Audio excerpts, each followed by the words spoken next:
Hey guys, this is my updated Noble Knight deck profile.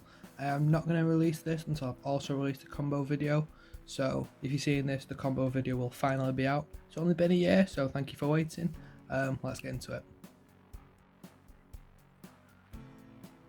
So I've actually cut a lot of the ratios down because with Pot of Prosperity you actually don't need to play 3 of everything. So I'm just playing the 2 copies of Madrot. This is your main combo starter for the entire deck.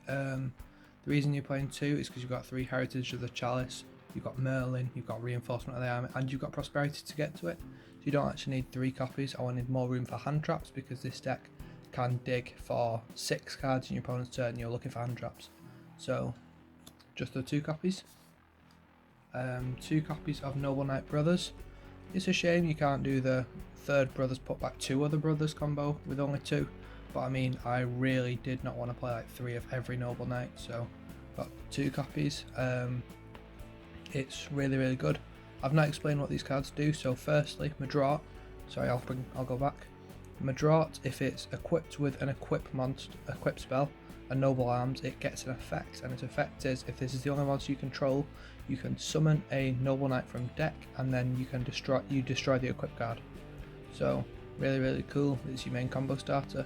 This one, when it's summoned, you can summon up to 2 Noble Knights from hand, and then this can only attack if you control exactly 3 Noble Knights, which is not really important, and then it can shuffle back Noble Knights and Noble Arms to draw 1 card. So you shuffle back 3, draw 1. Really cool.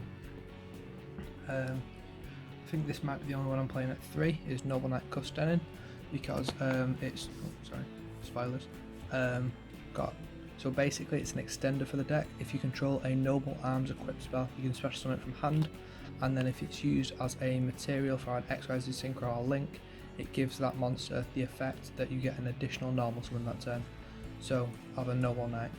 So it's really cool. Basically it just helps you combos go from like small to big, because it's the only extender really in the deck, at least good one that I play. And then we've got just the 2 copies of Merlin. Again, just not it is a starter, but I mean every card in your deck is a starter. You don't need to play all of them. So just the 2 copies. So basically you attribute it to summon Madrot from deck generally. So it summons any Noble Knight, and then in the graveyard it has a quick effect.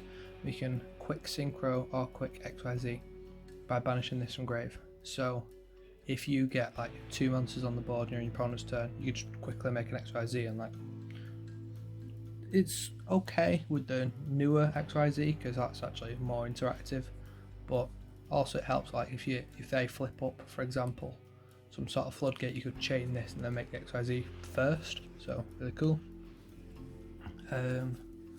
Got 1 copy of Noble Knight Ivan. A lot of 1-ofs in this deck because they all do one specific job and you want to shoot them all out of the deck in a certain order, which is a problem, but I mean it's Noble Knights. So basically when it's summoned when it's equipped with an equip spell, you can summon a token, is the only real effect. Something about gaining 500 attack rarely comes up, but you just use it because it's an extender in the way that summons a token and then you just make Isolde with it. So really cool. 1 copy of Noble Knight Bars. So this is a similar effect to Madrot in the fact that once it's equipped it gets an effect, so it becomes an effect monster when it's equipped with a Noble Arms, and it also becomes level 5, as does Madrot, I forgot to mention that, and it becomes dark. So it becomes level 5 dark, and its effect is during the main phase you can reveal 3 Noble Arms spells or traps. Your opponent picks 1 randomly, add that to your hand, the other 2 go to graveyard. So it gets you to like all your Noble Arms traps, gets you to the I think it's Guinevere, I don't really know, but just 1 copy, you only need 1. 1 copy of Ignoble Knight of Black Launderslin. This is really important for a lot of the combos because you can make like a level 5, like a rank 5, and this is half of it, and also you send the Isolde so you search a trap. It's also good for the OTK, which I will demonstrate. It's not the best OTK, but you can feasibly do 8,000 damage through a board. So there you go, 1 copy. Has an effect to summon itself from hand by sending a light normal monster but that comes up so rarely. You want to just summon it from deck off Isolde. And then lastly, one, I think that's meant to say Guinevere. It is all sort of Welsh sounding names because it is a Welsh story apparently. So basically, has two effects. You can target one Noble Knight monster you control, equip this card from your hand or graveyard to that target. You can only use this effect of Guinevere once per turn. The equipped monster gains 300 attack. Apply the appropriate effects depending on the attribute of the equipped monster. Light, if the equipped monster will be destroyed by card effects, you can destroy this card instead. Dark, if the equipped monster battles an opponent's monster at the start of the damage step, you can destroy that monster, then destroy this card. So it makes like a little catastrophe if you do it on a dark, or it makes just like it protects it. The main thing is it gives it 300, so it can actually help do 8,000 damage in the specific combo, but also sometimes you do need it because like you can make your guy become level 5 from grave. So all your other noble arms sort of equip from hand or are equipped by an XYZ, whereas this can just bring itself back, which is really useful. And then for the hand traps, you can't play impermanence because you already have a board when you search in their turn, so the odds are you'd excavate like an imperm and not be able to use it. So 3 copies of Effect Veiler, really cool card. Yeah, just cheap and cheerful, just it's not even hard ones per turn, just 3 negations. 3 copies of DD Crow because it's really good against a lot of decks at the minute. I mean, the odds are you're probably not going to beat a Shizu tier anyway because I mean it's Noble Knights, but it's quite a fun deck. It's probably best for like playing at locals against friends, for example, not in like a tournament. But I mean, 3 Crow. These 9 hand traps could be literally any cards that you like. Depends who you're facing. If you know your mates play a combo deck, you play Nibiru, for example. I would not recommend this deck for a tournament. 3 copies of Ash Blossom. Again, just hits a wide variety of decks. Again, pick your own hand traps. 3 copies of Heritage of the Chalice. This card is really cool. So basically, you can search a Noble Knight or Noble Arms. So searches basically every card in the deck that you'd want to search. And then if your monster is destroyed by battle, this card comes back to your hand, I believe it is. Yeah. So if they destroy your guy by battle, you can just add this back. Really cool. Makes the deck a lot more consistent. The deck doesn't have a problem with consistency, but it does have a problem with power, because it can do the combo most games, but it's just not that strong is the problem. But 3 copies. 1 reinforcement of the army. Just an extra copy of Madraw or of Brothers or whatever you need. Again, the deck doesn't struggle for consistency. Thought I'd play this over 2 of the Noble Arms of Destiny, but you could switch it out. It's really up to you. 3 Pots of Prosperity. Hopefully you can afford this card. It has been reprinted, but I wouldn't pick up this card just for this deck if I'm being honest, because this deck is not worth spending hundreds of pounds on if you don't already have like the expensive stuff. So 3 copies of Prosperity. You could play without it. You could just play an extra copy of Merlin, an extra equip spell, like for example Destiny, and an extra Madraw. If you didn't have this, I think the result would be largely the same. 2 copies of Noble Arms Excalibur. This does not re-equip, so bear that in mind. It does not re-equip. So this one prevents your monster that is equipped with it from being targeted. Then you can banish this from grave to rank up, so you can go you rank 4 into your rank 5, for example. Does not re-equip. So that would make that clear. So basically, a lot of the others, when they're destroyed, come back. This does not. Then we've got a load of one-offs. Noble Arms of Gallatin. The equipped monster gains 1,000 attack, loses 200 attack during each of your standby phases, and if it's destroyed, it can reattach to another. Also the same one, it's up to you. Infernoble Arms Hortoclair. This one's a little more complicated, so I'm just going to read it to you. I don't believe this re-equips either. So, while this card is equipped to a monster, you can target one face-up monster you control. This turn, you cannot declare attacks except with that monster. Also, it gains the ability this turn to make a second attack during each battle phase. Then destroy this card. If this card is sent to the graveyard because the equipped monster is sent to the graveyard, you can target one face-up monster on the field, destroy it. You can only use one Infernoble Arms Articulair effect per turn and only once that turn.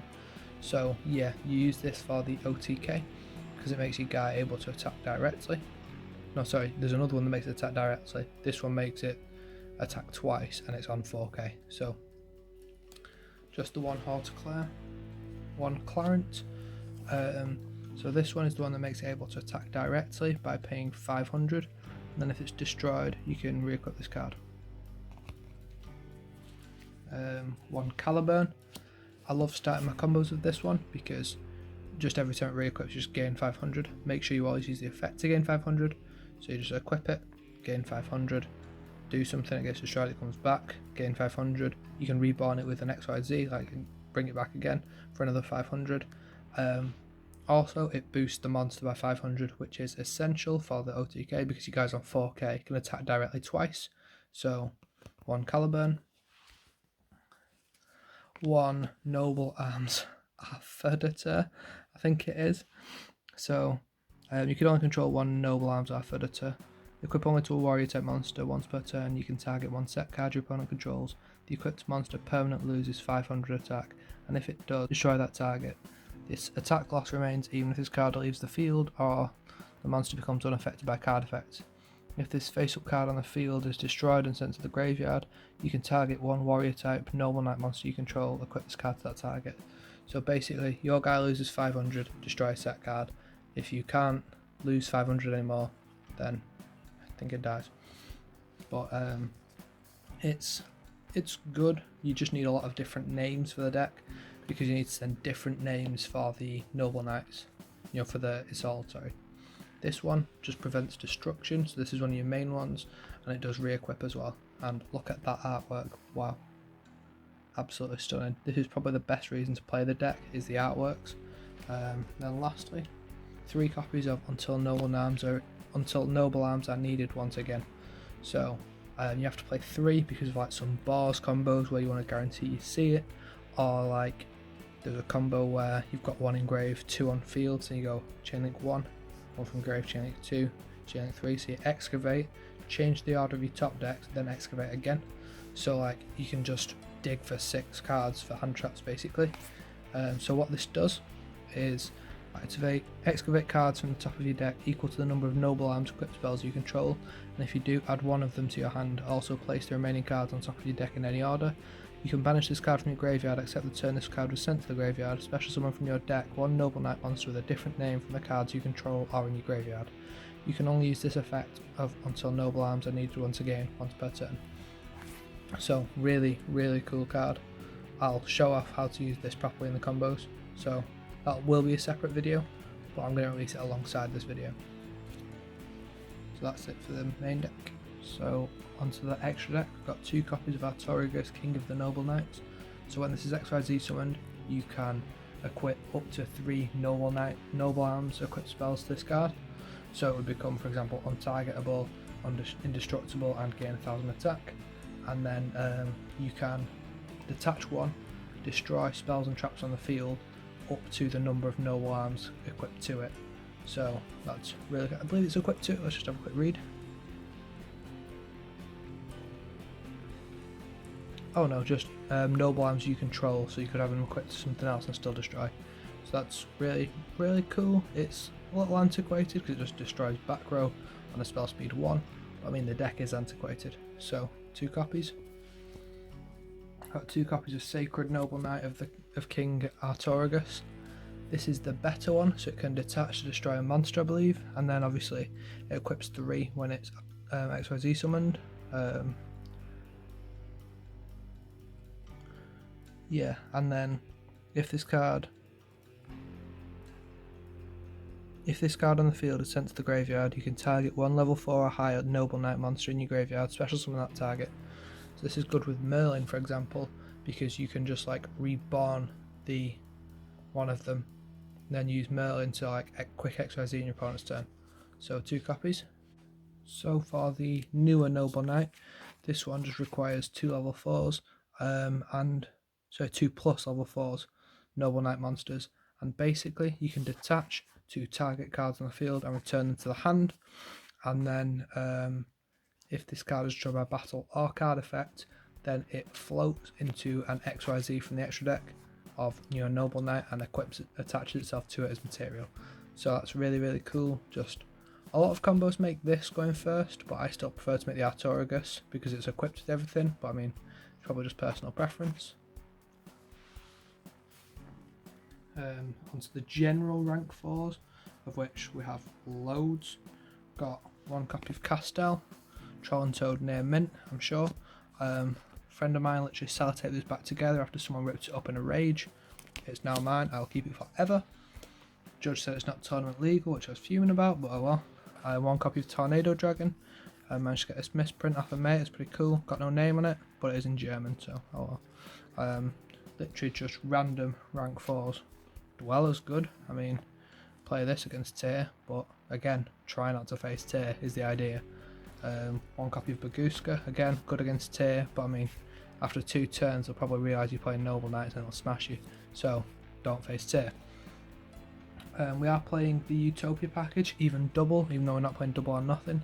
I would actually side the double or nothing in this deck for when you're going second, because the OTK you've got in deck is nowhere near as simple or as like powerful as just the Utopia double combo, but I don't want to just start maining a load of Garnets for going second when you want to go first. So 3 copies, just 1 of each, and then got lastly 2 copies of Isolde. This card is probably the best thing ever happened to Noble Knights. So glad it never got banned. So basically, when it's link summoned, which just requires 2 warrior monsters, you search in this deck you just search a Noble Knight for next turn, search probably a Brothers, and then you can send equip spells from deck to graveyard with different names, summon a warrior from the deck with an equal level. So you send 4, summon, for example, well you'd never summon Madra, but you could summon Madra. So that's the idea. So just the 2 copies. Absolutely broken. I think this might have another effect, but it rarely gets used, I believe. No, it does not. So that's it for the extra deck. I'm not going to bother with the side deck because if you play this to a tournament you're just going to get smashed anyway. It's just more of a fun deck and it's going to accompany the combo tutorial that I promised to do a year ago. So thank you very much for watching. Please like, comment, subscribe, and I'll see you in the next video.